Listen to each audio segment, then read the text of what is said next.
Please welcome Colorado gubernatorial candidate Doug Robinson.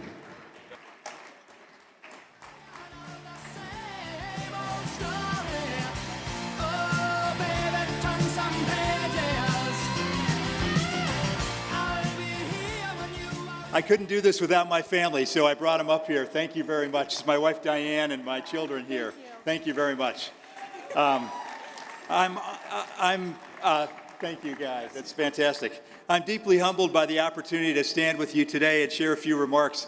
I'm honored to be attending at an event that is focused on Bill Armstrong. I am Doug Robinson, and I am running to be your next Colorado governor. Bill Armstrong was larger than life. He not only believed in making goodness fashionable, but dedicated his life to enrolling others in that vision while establishing institutions to sustain it, including the Centennial Institute, which has put on this conference today, and Colorado Christian University, which is graduating exceptional, bright, service-driven leaders. Let's give them a round of applause for this amazing conference. Not only did Bill Armstrong have the intellectual horsepower to focus on big goals that mattered, but he also knew the details mattered, and how those goals were accomplished mattered, and that every individual mattered. I'll never forget reaching out to Bill Armstrong after marijuana was legalized in Colorado to see if he would come to the state capitol to provide much-needed leadership. Bill took time out of his busy schedule to address a room full of state legislators, understandably weary to engage on the topic. Watching him that day touched me deeply. It reconfirmed everything I had known about him, that he was not only a powerful and influential leader, but a courageous and compassionate one, a man driven by the values and beliefs he held most dear: faith, family, and freedom. And something more, he had a fearless willingness to step up to protect those who had been left unprotected, even when he had nothing to gain. Making goodness fashionable is a term that has been attributed to William Wilberforce, whose leadership to ban the slave trade in England is said to have been one of the turning events in the history of the world. According to Wilberforce himself, he went off to Parliament looking to advance his own career and standing in life, and was active in the social circuit and in the gambling halls. However, early in his career, he came to change the way he spent his time and how he viewed his life as he began to feel the weight of its purpose. "My walk is a public one," he said. Wilberforce tirelessly fought for the disadvantaged. He was guided by his faith and belief in liberty, which he knew meant freedom for all rather than some. Like Bill Armstrong, Wilberforce knew that every individual mattered, and both believed everyone should have the right and opportunity to reach their full potential. They believed that our basic human rights do not come from government, they come from God.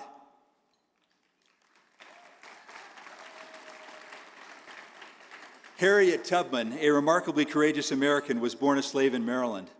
As a girl, she escaped to the north. However, she was not satisfied with her own freedom. She made 19 return trips to the south to help deliver over 300 fellow slaves to freedom, earning her the nickname Moses. Her friends claimed that the source of her strength came from her faith in God as deliverer and protector of the weak.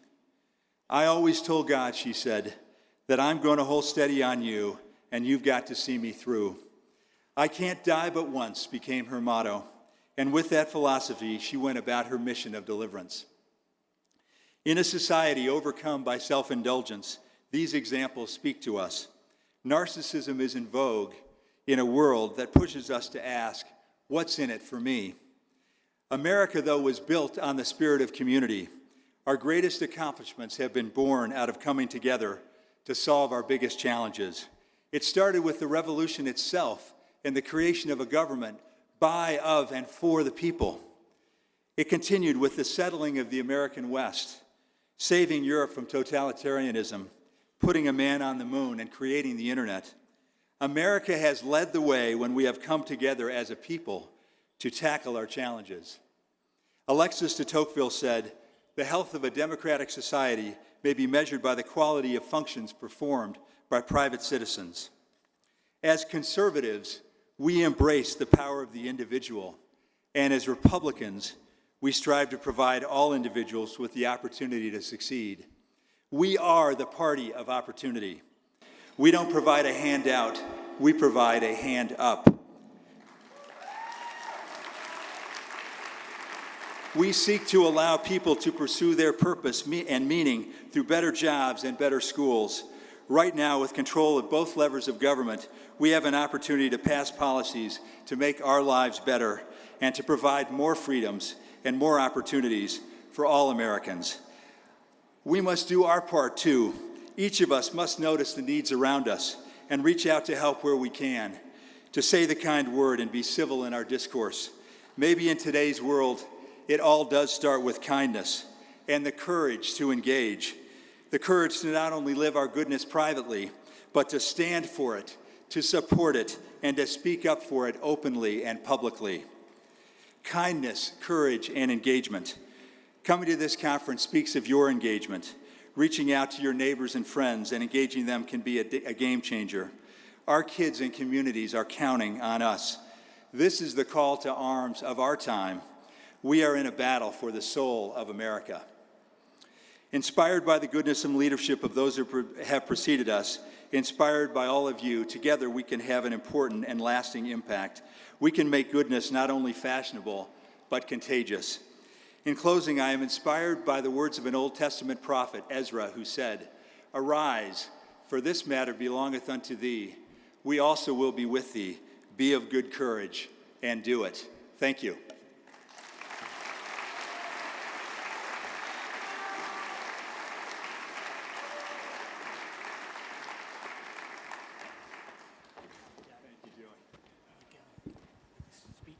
Okay, great. Thank you.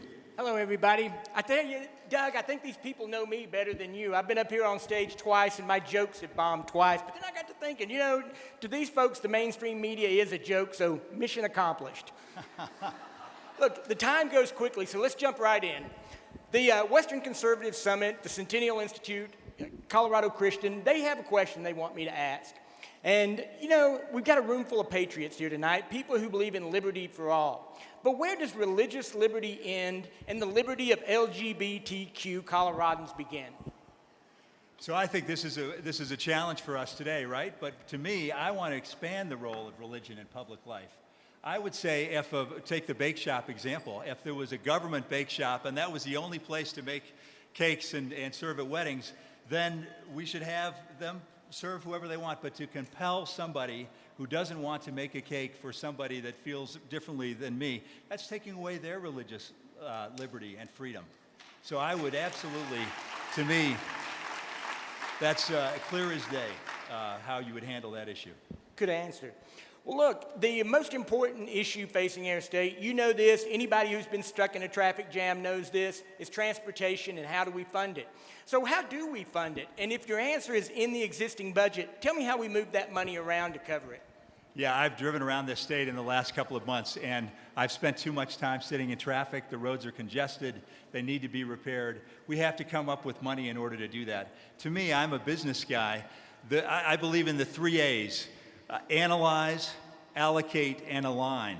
We need to analyze the situation. I believe that our legislators did a good job of this last session. They came up with over $500 million of money that could be used, borrowed against, in order to have the billions of dollars necessary to make a down payment to start addressing our infrastructure challenges. I wouldn't raise taxes. I would use infrastructure, and I would make government more efficient in order to have the resources to spend on our roads, which we absolutely need to.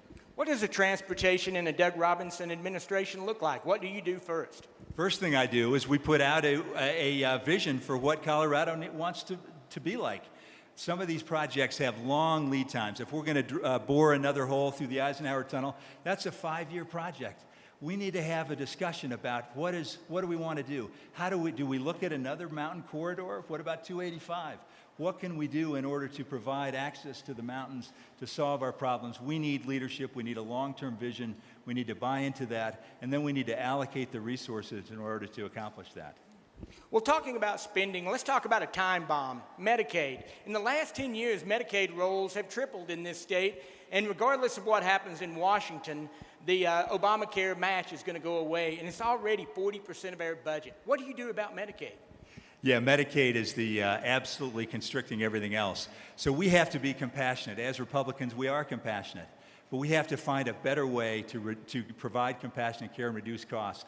I look at some examples that are being occurring in other states. I hope that this Congress will get something done, by the way. I would say lock them in a room, put in some water but no food. Don't let them come home until we have a bill. And hopefully that bill will give more authority to the states. I look at a state like Rhode Island. They discovered that, like Colorado, a lot of their costs is older individual that they put into nursing homes, $6,000 to $7,000 a month for an average nursing home. A lot of those individuals would rather be in their own homes with home care.